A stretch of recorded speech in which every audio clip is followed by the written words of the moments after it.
2024ની લોકસભા ચૂંટણીના બીજા તબક્કામાં 13 રાજ્યની 89 બેઠક પર મતદાન ચાલી રહ્યું છે। શાંતિપૂર્ણ માહોલમાં મતદાન થઈ રહ્યું છે। કોંગ્રેસ અને ભાજપ તથા ટીએમસીના નેતાઓએ મતદાન કર્યું। સવારથી મતદાન શરૂ થયાના 3.5 કલાકમાં 16.65% મતદાન ત્રિપુરામાં થયું છે। કુલ 1206 ઉમેદવારોનું ભાવિ ઈવીએમમાં સીલ થશે, જેમાં 1097 પુરુષ અને 100 મહિલા ઉમેદવારો છે। केरळની તમામ 20 સીટો પર, કર્ણાટકની 28 સીટમાંથી 14, રાજસ્થાનમાં 13 સીટ, મહારાષ્ટ્ર અને ઉત્તર પ્રદેશમાં 8 સીટ પર અને મધ્યપ્રદેશની 7 સીટો, આસામ અને બિહારમાં 5 સીટો પર મતદાન ચાલી રહ્યું છે। છત્તીસગઢ અને પશ્ચિમ બંગાળમાં 3 બેઠકો પર મતદાન ચાલી રહ્યું છે, જ્યારે મણિપુર, ત્રિપુરા અને જમ્મુ કાશ્મીરમાં 1 બેઠક પર સવારથી મતદાન ચાલી રહ્યું છે। આજે અનેક દિગ્ગજોની પ્રતિષ્ઠા દાવ પર છે। તેમાં કેન્દ્રીય મંત્રી રાજીવ ચંદ્રશેખર, બીજેપી નેતા તેજસ્વી સૂર્યા, મથુરાથી હેમા માલિની, મેરઠથી અરુણ ગોવિલ, વાયનાડથી કોંગ્રેસ નેતા રાહુલ ગાંધી, તિરુવનંતપુરમથી શશી થરૂર, કર્ણાટકના ડેપ્યુટી સીએમ ડીકે સુરેશના ભાઈ ડીકે શિવકુમાર અને કર્ણાટકના પૂર્વ મુખ્યમંત્રી એચડી કુમાર સ્વામી સહિતના દિગ્ગજોનો સમાવેશ થાય છે। તો એડીઆર અનુસાર બીજા તબક્કાના 1192 ઉમેદવારોમાંથી 390 એટલે કે 33% ઉમેદવારો કરોડપતિ છે। તેમની પાસે 1 કરોડ કે તેથી વધુની સંપત્તિ છે। ઉમેદવારોની સરેરાશ સંપત્તિ 5.17 કરોડ રૂપિયા છે। 6 ઉમેદવારોએ તેમની સંપત્તિ શૂન્ય જાહેર કરી, જ્યારે 3 પાસે 300 થી લઈને 1000 રૂપિયાની સંપત્તિ। મહારાષ્ટ્રના નાંદેડથી અપક્ષ ઉમેદવાર લક્ષ્મણ નાગોરાવ પાટીલ પાસે કુલ 500 રૂપિયાની સંપત્તિ છે। કેરળના કાસરગોડની રાજેશ્વરી કેયારે કુલ 1000 રૂપિયાની સંપત્તિ જાહેર કરી અને અમરાવતી મહારાષ્ટ્રના પૃથ્વી સમ્રાટ મુકિંદરાવ દીપવંશે કુલ 1000 રૂપિયાની સંપત્તિ જાહેર કરી છે।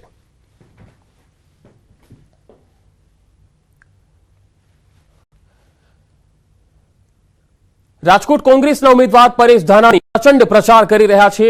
પરેશ ધાનાણી સ્કૂટર રેલી કરી અને પ્રચાર તેમણે આજે શરૂ કર્યો હતો। કોંગ્રેસ અને આપના કાર્યકર્તાઓ સાથે વોર્ડ નંબર 2 અને 3માં પરેશ ધાનાણીનો પ્રચાર જોવા મળ્યો।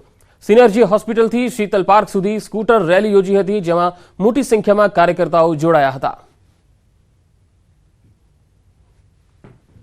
રંગીલા રાજકોટને સત્તાના સ્વાર્થ માટે વર્ગ વિગ્રહના બીજ રોપી અને રણ મેદાનમાં ફેરવનારી ભારતીય જનતા પાર્ટીને ગુજરાતના લોકો હવે ઓળખી ગયા છે।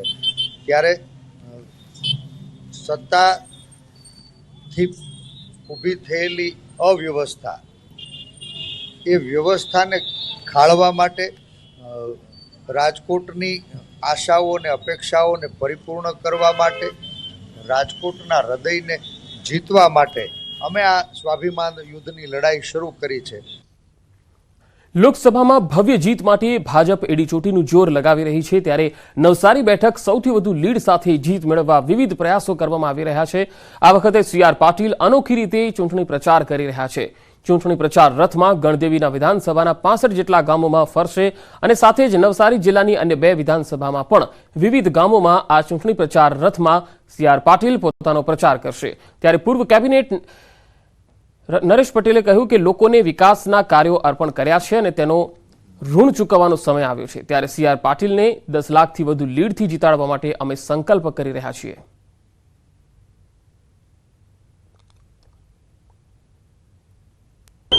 ગુજરાત ભાજપ પ્રદેશ અધ્યક્ષ CR પાટીલ તેમજ નવસારી લોકસભા બેઠકના ભારતીય જનતા પાર્ટીના ઉમેદવાર CR પાટીલ આજથી પોતાની લોકસભા બેઠકમાં વિધિવત રીતે ચૂંટણી પ્રચારની શરૂઆત કરી છે અને સૌપ્રથમ ગણદેવી વિધાનસભાથી પ્રચારની શરૂઆત કરી છે। ગણદેવી વિધાનસભાના અંદાજિત 65 જેટલા ગામોમાં CR પાટીલ રથમાં ચૂંટણી પ્રચારની શરૂઆત કરશે। આપણી સાથે ગણદેવી વિધાનસભાના ધારાસભ્ય તેમજ પૂર્વ કેબિનેટ મિનિસ્ટર નરેશભાઈ પટેલ ઉપસ્થિત છે, એમની સાથે વાત કરીશું। સર, કઈ રીતનું આયોજન છે અને સૌપ્રથમ ગણદેવી વિધાનસભાની પ્રચારની આજે શરૂઆત થઈ રહી છે? બિલકુલ, ગણદેવી વિધાનસભા દર વખતે તો મહેસાણામાં ભાજપના લોકસભા ઉમેદવારનો અનોખો પ્રચાર। વિસનગર તાલુકાના વાલમ ગામે ગાડામાં બેસીને પ્રચાર કર્યો। વાલમ ગામે પરંપરાગત હાથિયા ઠાઠુ મહોત્સવમાં પહોંચ્યા। હાથિયા ઠાઠુ નામના મહોત્સવમાં ગાડામાં બેસીને પ્રચાર કરવા પહોંચ્યા। મહોત્સવમાં પૂર ઝડપે દોડાવાય છે બળદગાડું। બળદગાડામાં ભાજપના ઉમેદવાર હરિભાઈ પટેલ પણ સવાર થયા। આરોગ્ય મંત્રી ઋષિકેશ પટેલ પણ બળદગાડામાં બેઠા હતા। મોટી સંખ્યામાં ગ્રામજનો હાજર રહ્યા।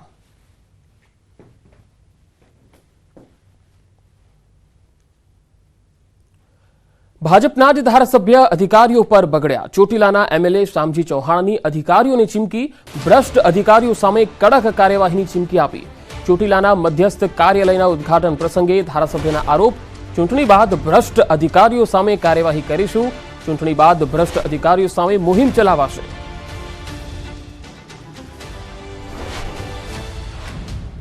સરકારમાં ઘણા બધા અધિકારીઓ સારા છે, ઘણા બધા અધિકારીઓ એવા છે કે ભારતીય જનતા પાર્ટીના કાર્યકર્તાને પણ છોડતા નથી. આવા અધિકારીઓ જોવા મળે છે.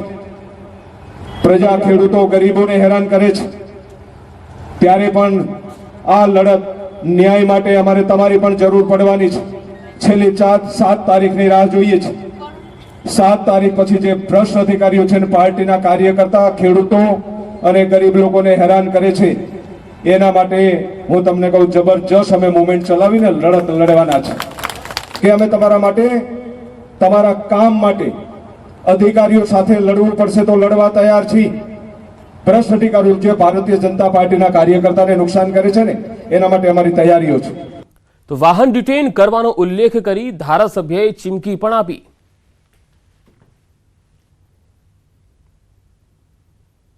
રાજકોટથી તમે શરૂ થાવ, બામણબોટ સુધી લગભગ એ હાઈવે ઉપર 7 થી 8 જગ્યાએ ચેકિંગો હોય છે. એમાં આ વિસ્તારના ઘણા બધા લોકોને ખૂબ જ ત્યાં પરેશાન કરતા હોય છે અને રોકવામાં આવે છે, એના વાહનો ડિટેન કરવામાં પ્રયાસો થાય છે. ત્યારે અમારી ફરજ બને છે કે હું ધારાસભ્ય તરીકે અમને જેટલા ફોન આવ્યા છે એમાં એક વાહનનો દંડ નથી થવા દીધો, એક વાહન ડિટેન નથી થવા દીધું. ભરૂચના આમોદ તાલુકાના ગામોમાં ગ્રામજનોએ ચૂંટણીનો બહિષ્કાર કરી વિરોધ નોંધાવ્યો. આમોદ તાલુકાના ગ્રામ્ય વિસ્તારના લોકો રોડ નહીં તો વોટ નહીંની માંગ સાથે આમોદ તાલુકા મામલતદારને આવેદનપત્ર આપ્યું. આમોદ તાલુકા વિકાસથી વંચિત એવા માછાસર, માંગરોળ, વલીપોર, દેણવા અને હેતમપુરા ગામના લોકોએ ચૂંટણી બહિષ્કારના બેનરો સાથે વિરોધ નોંધાવ્યો. 18 વર્ષોથી અહીં રોડ નહીં બનવાથી ગ્રામજનોમાં આક્રોશ છે. કોઈપણ રાજકીય પક્ષના કાર્યકર્તાઓએ પ્રચાર માટે ગામમાં પ્રવેશ નહીં કરવાના આવેદનપત્ર દ્વારા ચીમકી આપવામાં આવી.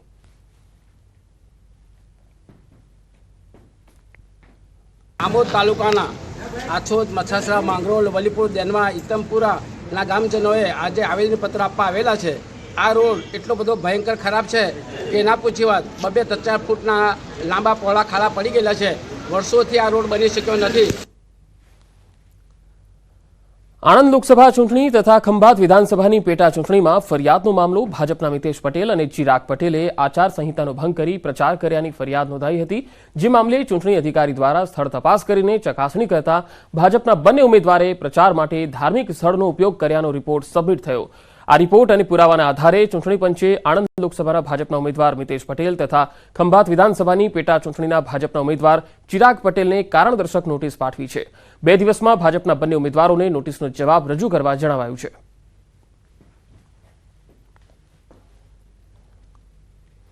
ભાવનગરમાં સી વિજિલન્સમાં ઓનલાઈન સૌથી વધુ બેનર હોર્ડિંગ્સની ફરિયાદ.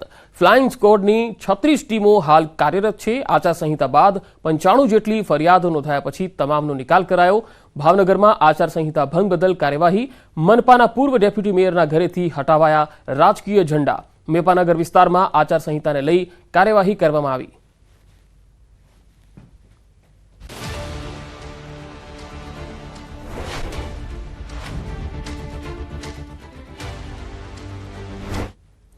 ગેરકાયદેસર હથિયારો અંગે ગુજરાત એટીએસે મોટી કાર્યવાહી કરી. 25 થી વધુ ગેરકાયદેસર હથિયારો કબજે કરવામાં આવ્યા. હથિયાર સાથે 90 કાર્ટ્રીજ પણ જપ્ત કરવામાં આવી. હથિયાર રેકેટમાં 6 આરોપીઓની ધરપકડ થઈ છે. આરોપીઓ અન્ય રાજ્યોમાંથી હથિયાર મંગાવતા હતા અને ટ્રાવેલ મારફતે ગેરકાયદે હથિયાર લાવતા હતા. તો એટીએસની આ એક મોટી કાર્યવાહી છે. ગેરકાયદેસર હથિયારોની હેરાફેરી કરતી ગેંગ પકડાઈ છે.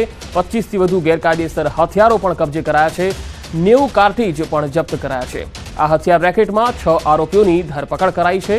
આરોપીઓ અન્ય રાજ્યોમાંથી હથિયાર મંગાવતા હતા અને ટ્રાવેલ મારફતે ગેરકાયદે હથિયાર લાવવામાં આવતા હતા. પૂછપરછમાં વધુ કેટલીક કડીઓ પણ બહાર આવે તેવી શક્યતા છે, કારણ કે આ 6 આરોપીઓ નહીં વધારે પણ હોઈ શકે છે અને ઘણા સમયથી તેઓ આ હથિયારોનો વેપલો કરતા હતા કે કેમ તેની પણ તપાસ થશે. હથિયાર સાથે 90 કાર્ટ્રીજ પણ કબજે લેવાયા છે. વધુ માહિતી સાથે ફોનલાઈન પર સંવાદદાતા નવીન ઝા જોડાયા છે. નવીન, આજે 6 આરોપીઓ છે, શું આ એક મોટી ગેંગ હોઈ શકે છે કે આ 6 આરોપીઓ જ હતા?